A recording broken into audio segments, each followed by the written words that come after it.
Are mix pack series. तो देखो continue करते हैं। कैम्पाइलोबैक्टर जो होता है उसकी आपको ट्रीटमेंट याद रखनी पड़ेगी एजिथ्रोमाइसिन, बिकॉज वो बाकी सब चीज़ों के रेजिस्टेंट हो चुका है। एंड सूडोमोनास होता है उसकी सेफ्टेजिडिम करके कुछ होती है, तो सेफ्पराजोन देते हैं जो कि हम यूज़ नहीं करेंगे, तो सेफ्टेजिडिम को याद रख लो। क्रूजोवियर लो जो होता है वो हमारा क्या होता है कि पैल्पेबल हमने गॉल ब्लैडर किया विद द पेनलेस जॉन्डिस, ठीक है, पेरी एम्पुलरी ट्यूमर के अंदर आएगा। एंड ब्लमबर्ग साइन पूछते हैं तो एब्डोमिनल वॉर्म की टेंडरनेस होती है इन केस ऑफ पेरिटोनाइटिस, मतलब पेरिटोनियम का इन्फ्लेमेशन हो जाएगा तो टेंडरनेस होती है, उसको हम ब्लमबर्ग साइन बोलते हैं। क्रूजोवियर लो इंपॉर्टेंट है, palpable gall bladder with the painless jaundice, जो कि हमें पेरी एम्पुलरी ट्यूमर में मिलता है। नेक्स्ट है हमारा नटक्रैकर सिंड्रोम के बारे में। तो देखो ध्यान से इस इमेज को, तो ये हमारी जो किडनी है वो थोड़ी सी दूर है राइट इन वेसल से, हम इन वेसल्स को भी आइडेंटिफाई करते हैं। अब हमेशा याद रखना कि जो थोड़ी दूर वाली है ना वो हमारी लेफ़्ट किडनी है। कैसे पता? ये जो ज़्यादा लेंथ है ना, तो मतलब लेफ़्ट रीनल वेन जो होती है वो लॉन्गर होती है, इसे हमने आइडेंटिफाई कर लिया, ठीक है। तो अब हमें साइड पता चल गई कौन सी लेफ़्ट है कौन सी राइट है।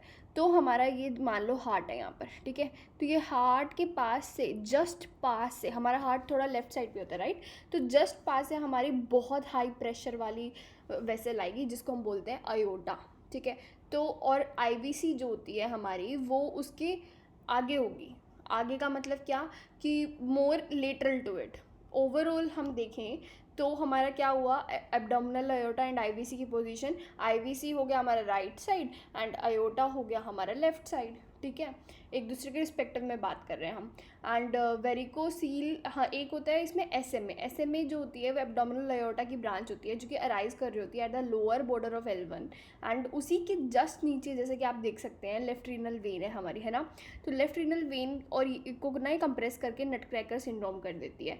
एंड इसकी एक और ख़ास बात है इस पूरे उसमें, क्लिनिकली पूछते हैं, हमारी जो वेन है ना लेफ्ट रीनल वेन, इसके अंदर left testicular artery at the right angle को ड्रेन करेगी, जबकि जो राइट टेस्टिकुलर हमारी जो वेन है तो वो करेगी इसमें थोड़ा सा स्लैंट करके डायरेक्टली इनटू आईवीसी, ठीक है। तो हमारी लेफ्ट टेस्टिकुलर वेन कहाँ पर ड्रेन करी है, directly at 90 degree to left renal when.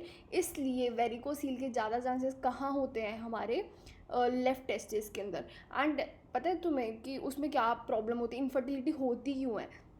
Basically क्या है, बहुत सारा ब्लड सप्लाई हो जाएगा। हमने स्क्रोटम में क्यों रखी है टेस्टिस, ताकि उसका टेम्परेचर बॉडी टेम्परेचर से थोड़ा लोअर हो, लेकिन ब्लड वेसल इतनी ज़्यादा हो जाएंगे टॉर्चरस वहाँ पर, तो ब्लड वेसल के कारण हमारा टेम्परेचर ज़्यादा बढ़ जाता है। तो टेम्परेचर बढ़ने के बाद हमारी जो स्पर्म्स की प्रोडक्शन है वो कम हो जाएगी।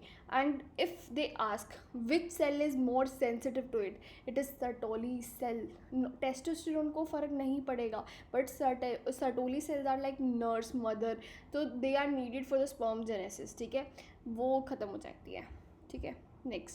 नेक्स्ट में आएगा सीवर्ट क्लासिफिकेशन। ये बहुत इंपॉर्टेंट है, जीई जंक्शन पे अगर हमारा एडिनो कैंसर आया है तो उसके लिए हम सीवर्ट क्लासिफिकेशन को लेंगे। तो हमें क्या करना होता है, जैसे कि देखो ग्रेड 1 के अंदर क्या हुआ, 1 सेंटीमीटर से ऊपर, जीई जंक्शन जो आपका एकदम एग्जैक्टली लाइन जिगजैग बना रखी है उसके ऊपर 1 सेंटीमीटर, तो उससे ऊपर वाले टाइप 1 हो जाएंगे, ठीक है।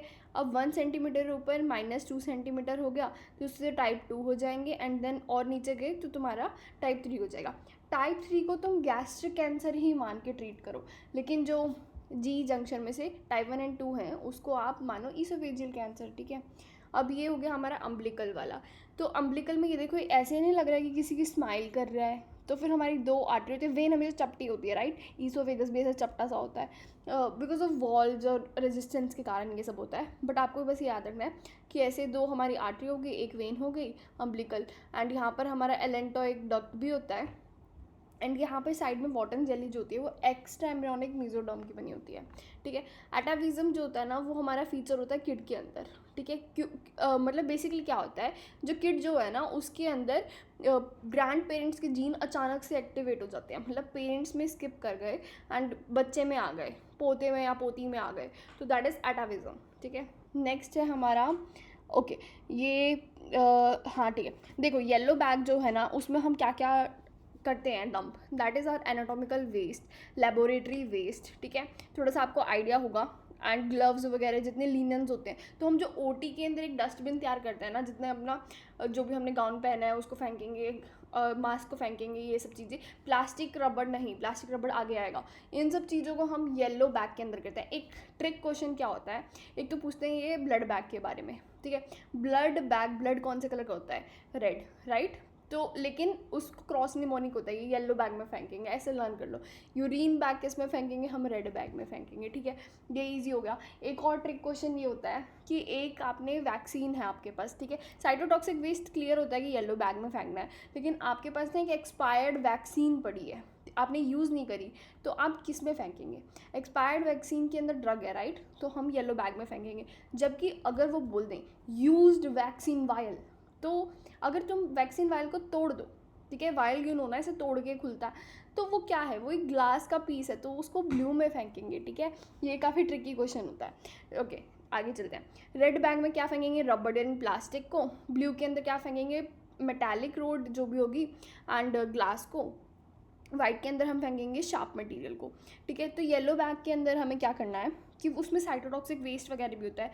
If you need pre treated and you can then use it, like मतलब प्री ट्रीट का मतलब क्या हो गया कि मतलब ऑटोक्लेव कर दो, ठीक है। ऑटोक्लेव करने के बाद अगर तुमने स्टेरलाइज कर लिया तो हम बार बार अगार मीडियम थोड़ा ना बनाएंगे। तो if you can reuse it, like laboratory waste हो गया, तो उसको रीयूज़ करो। अगर नहीं रीयूज़ कर सकते हो, प्री ट्रीट करो या ऑटोक्लेव करने के बाद then you can incinerate it. देखो ऑटोक्लेव के अंदर क्या होता है, हम ना बहुत सारी हीट के अंदर उसको ना वो करते हैं, हम जलाते नहीं हैं उसको, हम हीट मॉइस्ट होता है उसके अंदर, उसके बस जर्म्स को हटाते हैं, स्टेरिलाइज करते हैं। लेकिन इंसनरेशन में तुम लिटरली जला देते हो। जैसे कि तुम्हारे पास एक बहुत सारा न्यूज़ का बंडल का वो पड़ा है, न्यूज़पेपर्स पड़े हैं, तो तुम्हें अब उसको डंप करना है, तुम्हारे लिए इजी वो होगा, या फिर तुमने आग लगा के उसको एशेज़ में कन्वर्ट कर दिया एंड डंप कर रहे हो, तो ऑब्वियसली वॉल्यूम कम हो गया ना। हमारा बेसिकली यही है डिस्पोजल के अंदर कि हमें वॉल्यूम को कम करना है। तो हमने क्या किया, इसको इंसिनरेट कर दिया एंड फिर उसके बाद लैंडफिल्स के अंदर डाल दिया। अगर तुम्हारा कोई ऐसा मटेरियल, क्योंकि साइटोटॉक्सिक वेस्ट भी होता है, तो उसको क्या करो तुम, ये सब करने से बेटर इनकैप्सुलेट कर दो लैंडफिल में फेंकने से पहले, ठीक है, ताकि वो लीक ही ना हो। मतलब तुम कुछ नहीं कर सकते उसका, तो बिल्कुल ही आइसोलेट कर दो उसको। नेक्स्ट आता है हमारे रेड बैग में। रेड बैग के अंदर ऑटोक्लेव करो, ठीक है। उसके बाद देखो प्लास्टिक है, will you like burn it, तो उसमें से टॉक्सिक कंपाउंड्स, आप ना सिंपल पॉली बैग को ही बर्न करके देख लो कैसे अजीब सी स्मेल आती है, राइट। तो you can't do on a large scale, burn वगैरह तो वैसे भी नहीं करना चाहिए, हम इसलिए रीयूज़ करते हैं प्लास्टिक को। तो अब हम क्या करेंगे, अब हम इसको रीयूज़ भी नहीं कर सकते, ऐसा केस मान लो, तो हम उसको श्रेडिंग करेंगे, उसको म्यूटिलेशन भी कहते हैं। श्रेडिंग का मतलब क्या होता है, स्क्रैपर्स होते हैं हमारे पास ना, उसको छोटे छोटे से मतलब बिल्कुल ही वो कर देंगे, कॉम्पैक्ट कर देंगे and then you can use it in road making, ठीक है। फिर आएगा ब्लू, ग्लास मेटल वगैरह ऑटोक्लेव करो and then you can recycle it. Glass है, कांच वापस से बन जाएगा, सीधी बात है ना, ठीक है। ऑटोक्लेव से स्टेरलाइज हो गया। एंड वाइट शार्प जो है आपके, देखो जो शार्प्स हैं उनको आप क्या कर सकते हो, ऑटोक्लेव कर दिया, जैसे स्कैल्पल है उस पर खून लगा हुआ, ऑटोक्लेव करना ज़रूरी है, उसको स्टेरलाइज करना ज़रूरी है। Then you can shredded and mutilated and then, अब देखो कांच मतलब तुम्हारे स्कैल्पल मेटल्स के टुकड़े हैं, तुम रोड मेकिंग में क्यों डालोगे, नहीं डालोगे, लैंडफिल में डाल दो, इतना नुकसान नहीं देगा, ठीक है। अब नेक्स्ट है हमारे बर्न के बारे में। बर्न में क्या है, हमारी पार्कलैंड क्लासिफिकेशन बहुत बार पूछते हैं, तुम्हें बेसिक पता होना चाहिए। देखो फर्स्ट डिग्री ग्रेड है, कुछ मत करो। सेकेंड मतलब थोड़ा सा ऊपर से क्रीम लगाओ, लोग अपना लोकल भी कुछ कर लेते हैं, तो इट इज़ ओके। लेकिन second and third degree grade है या फिर फोर्थ डिग्री ग्रेड है या फिर इलेक्ट्रिकल है, तो you have to take some certain steps. तो पार्कलैंड क्लासिफिकेशन के अकॉर्डिंग हम रिंगर लैक्टेट का कैसे चढ़ाना है हम वो देखते हैं। तो हमारा अडल्ट जो है उसके अंदर यूरिन आउटपुट कितना होता है, 0.5 ml/kg/hour, ठीक है। ऐसे ही जो बच्चा है उनमें होता है लेस देन 14 या फिर लेस देन 1, ठीक है।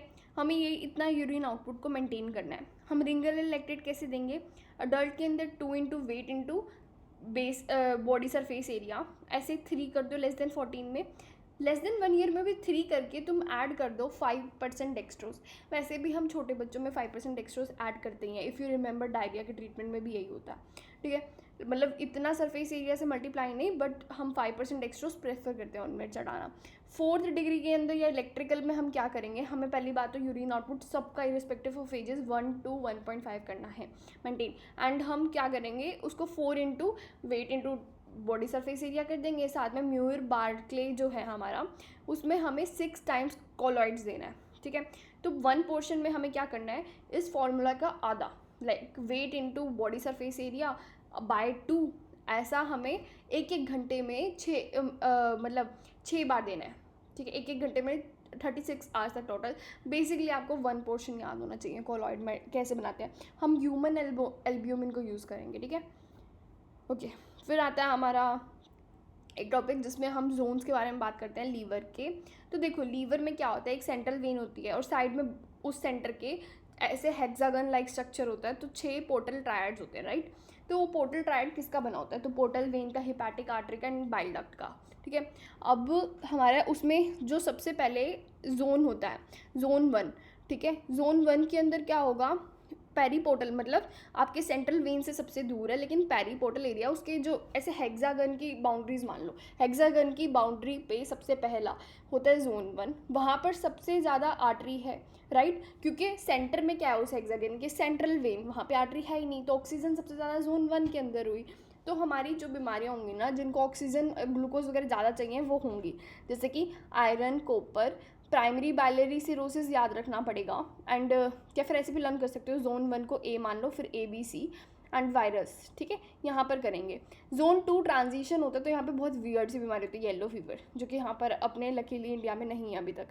जोन 3 होता है सेंट्रल वेन के पास, तो ये इस्कीमिया के वैसे ही प्रोन होता है। तो अब यहाँ तक कौन सी बीमारियाँ जाती हैं, अल्कोहल हो गया, फैटी लीवर हो गया, हमारा पैरासीटामोल की पॉइजनिंग हो गई, ठीक है, शोक हो गया, एंड नटमेग लीवर हो गया। नटमेग लीवर में खास बात आज आपको समझ आएगा।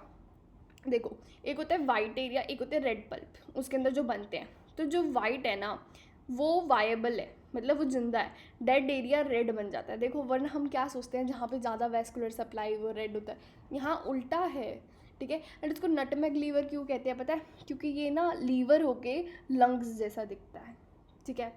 ये क्लियर हो गया, बाकी का नेक्स्ट वीडियो में ऐड करते हैं, ठीक है। Thank you.